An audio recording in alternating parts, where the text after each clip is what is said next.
All right, welcome back. This is the last video that will deal with the war, 1864, 1865, and the second to last video.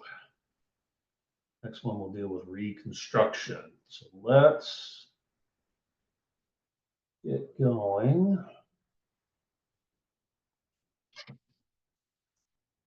So Grant, after his success in the West, became head of all Union armies, but will ride with uh, Army um,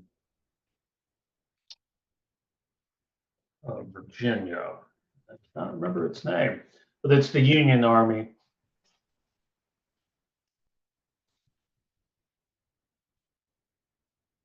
So the Army of Virginia. That's going to put him into direct conflict with Lee. And so what we're going to see here, starting in May of 1864, is a series of conflicts.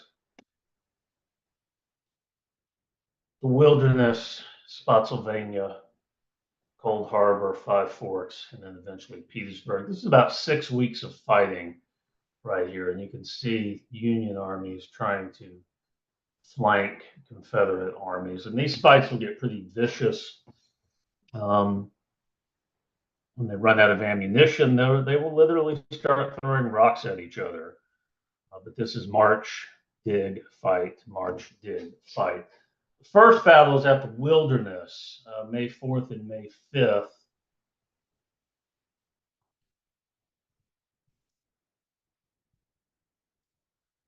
Which is technically a Confederate victory and was a pretty horrible experience.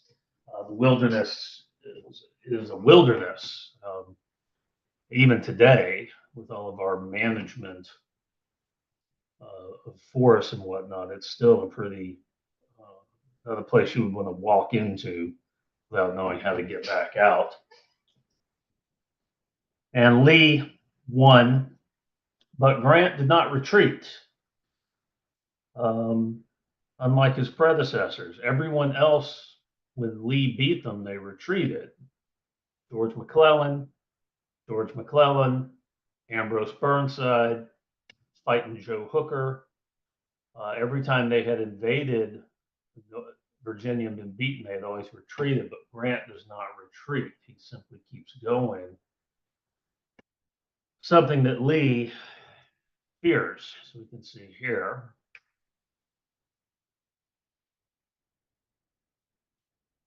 It is dangerous to Lee for a siege to begin. And what is going to happen is indeed a siege will break out from June of 1864 to April of 1865, the siege of Petersburg.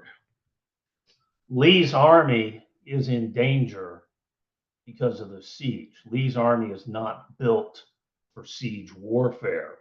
Siege warfare requires supplies and manpower, and Lee is beginning to run out of those. And so Lee recognizes the danger, but is unable to stop Grant's army, and the two armies will go into a siege here at Petersburg, and that's where we'll leave them for a while and head out west. Out west, Grant's old position in the Army of the West had been taken over by William Tecumseh Sherman, who would now continue to march through the South. His opponent was John Bell Hood, which delighted Lee because John Bell Hood was not temperamentally suited for command.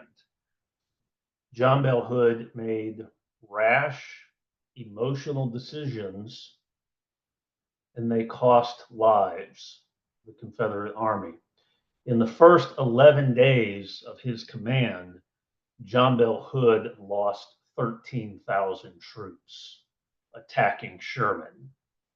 Hood should have been playing defense, but Sherman knew how to goad him into attacking him. And so Sherman put it, the Confederates have done us a great service by putting John Bell Hood in charge. Paraphrase.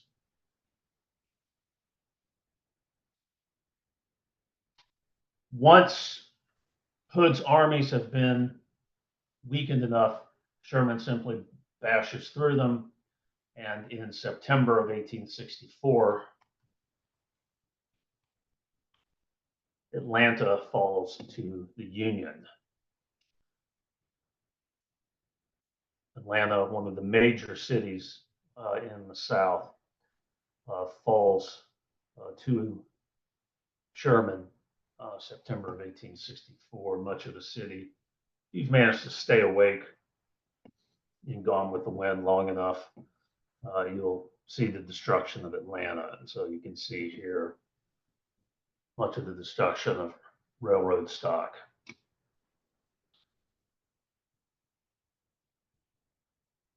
Sherman now begins planning for his next adventure, and we're going to come back to that in a minute because we do have a presidential election.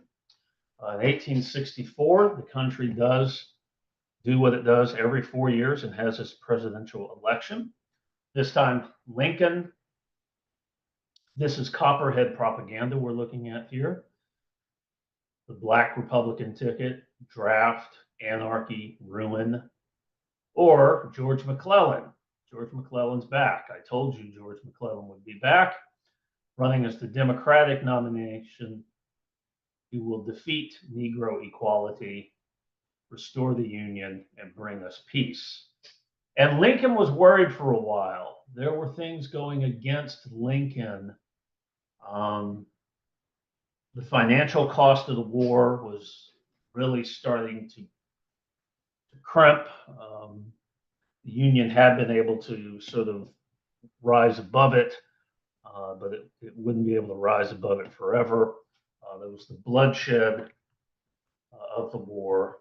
Draft was still something the Copperheads were using, and abolition was not popular among the Copperheads either. And so Lincoln really thought he might actually be defeated, but he had nothing to worry about. Lincoln will win the election. And something that makes this election unique is the Army vote. For the first time ever, troops were allowed to vote from the field, what we would today call a mail-in ballot, where people who are stationed overseas are allowed to vote in presidential elections. That had never happened before. If you were stationed somewhere else and you weren't in your home state, you just didn't get to vote. But Lincoln will win again. I don't have the numbers exactly off the top of my head, but I will know with regards to the Army vote, about 77% of military vote will go to Lincoln. He will also win the popular vote and, of course, the Electoral College vote. So this time Lincoln will win overwhelmingly the popular vote in the Electoral College, pick up the Army vote as well. Let's get back to Sherman. Sherman came up with this plan now. This is called Sherman's March to the Sea.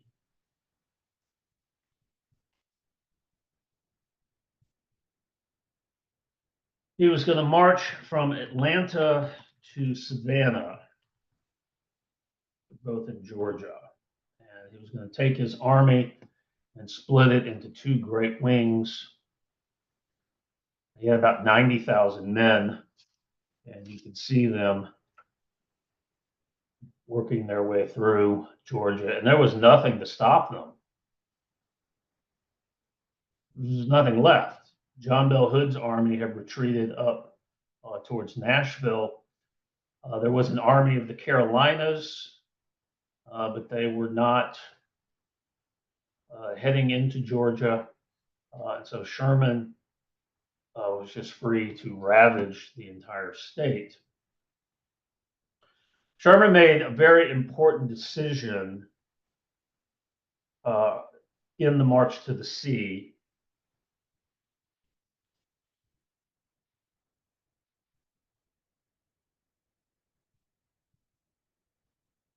He decided to cut his supply line behind him.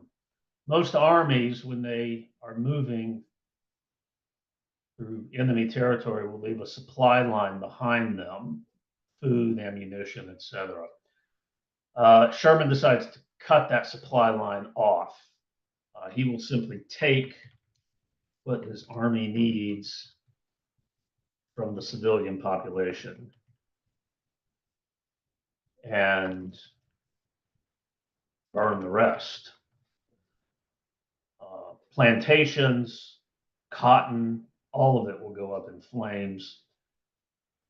Slaves will liberate themselves and follow Sherman's army as it smashes its way through Georgia. By doing this,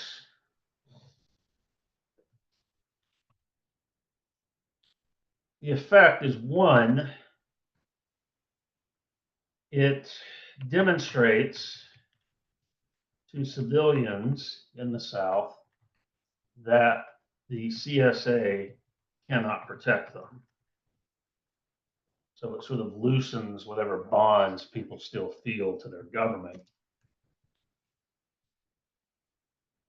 And it causes the Confederate Army desertion rate to increase. Soldiers begin deserting the army because they need to go home and take care of their families. Sherman's in Georgia. Who knows where he's going to go next? So you can see here destroying a railroad track in Georgia, bending it up, and generally making it worthless. Now, Sherman had also gone off on this journey without, he didn't communicate during the whole time that he was gone. So nobody knew what had happened. You know, the War Department had no idea where he was or what was happening to him. But finally, on December 22nd, 1864, Sherman finally breaks silence, radio silence, telegraph silence, to announce that Savannah has surrendered.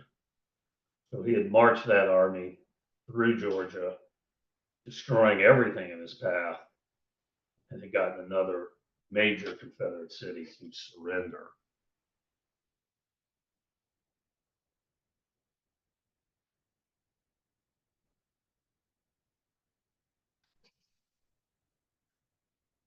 Events are going to happen very quickly now. In February, this is all 1865,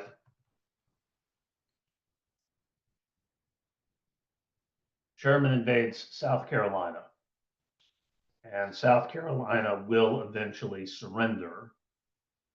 And in fact, Sherman will make Charleston, South Carolina, where the whole war began, he will make the mayor of Charleston surrender to a black soldier. In March,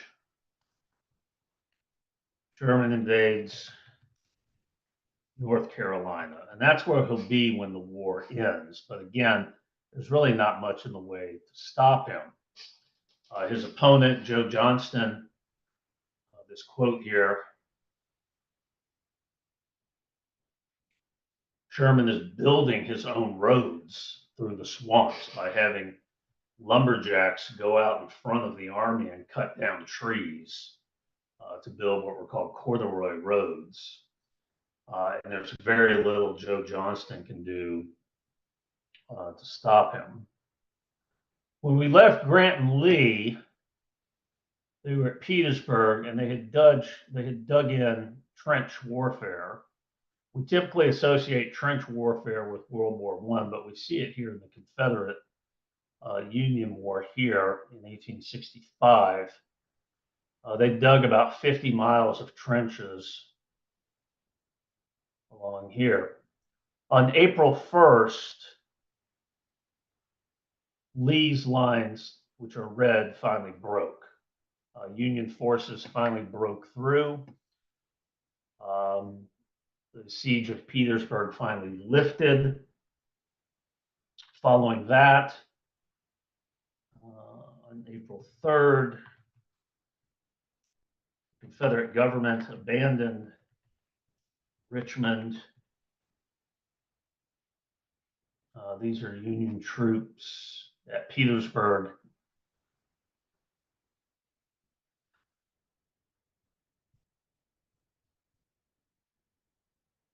They also set fire to parts of the city as they abandoned the government, and the fire spread out of control. And so much of about a quarter of Richmond either burned down or blew up before the Union Army ever got there. We have this. This, again, this is all done before the Union Army ever arrived. This destruction of the grand old city.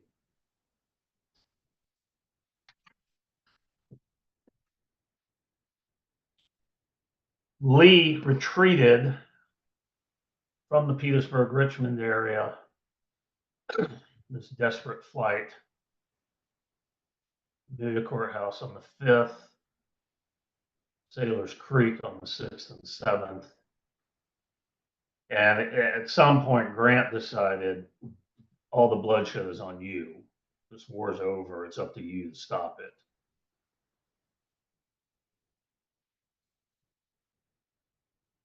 Lee's forces eventually made it to a place called Appomattox Station, the crossroads out in the middle of Virginia countryside.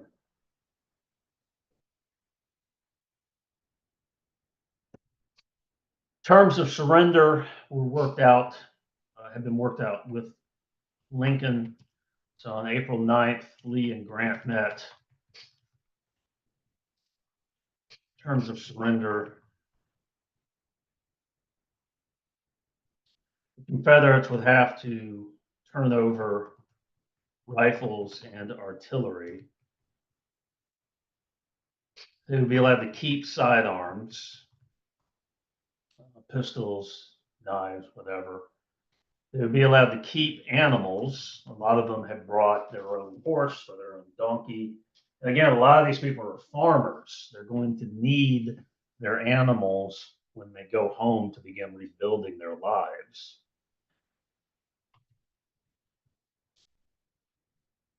And they would be paroled and sent home. And those are very generous terms of surrender for a civil war. Most civil wars end with the losers being shot by the winners. Lee expected he would go to jail for the rest of his life. He never did. Lee never saw the inside of a jail cell, nor did any of his troops. The only people who went to jail, the only person who went to jail was Jefferson Davis, who was held for 2 years before being released. So again, these are very generous terms of surrender. Grant also makes arrangements for food to be brought over. Lee's army was nothing to eat. So very generous terms being offered by the president at the end of this war. On April 12th, Lee's Army of Northern Virginia officially surrendered. The next day, the president sat for his final portrait. It would turn out. Unbeknownst to the president, John Wilkes Booth had begun plotting for the president's assassination. Note found in his diary. Booth was an actor, and he had begun to believe that he was somehow living out the play Julius Caesar. And so he saw Lincoln as the tyrant Caesar, and Booth saw himself as Brutus, the one who brings down the tyrant. Booth also thought that killing the president would also somehow rally the Confederacy uh, to keep fighting. To be honest, Confederates were just as horrified. Booth's diary was discovered when he was finally captured. He talks in there about the hope he had that the Confederacy would rebound with Lincoln's death. It just turned out to be a mirage. It had been a useless gesture on his part. The president is shot here at Ford's Theater while attending the play Our American Cousin, and passes away the next morning on April the 15th.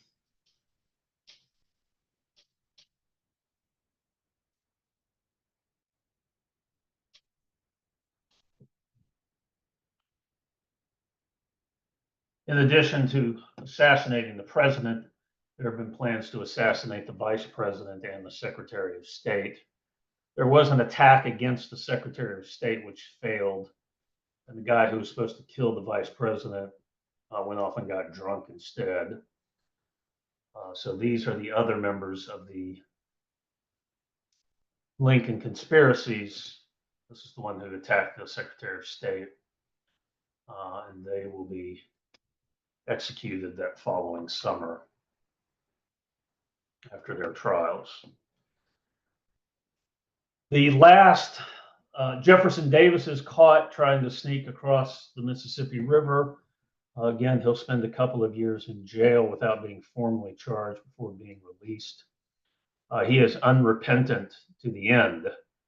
When he dies, he is buried in his Confederate commander's uniform. The last battle of the Civil War is fought on land here in Texas, the Palomino Ranch in South Texas.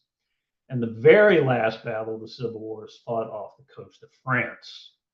There was a Confederate naval ship who had not gotten the news yet and was chased into a harbor and eventually convinced that the war was over, that there was no more Confederacy. And so that turned out to be the last actual battle of the war.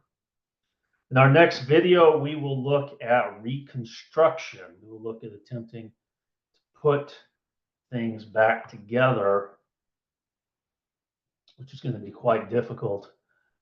Reconstruction will last almost 3 times as long as the war and will not be as successful. And I will see you there.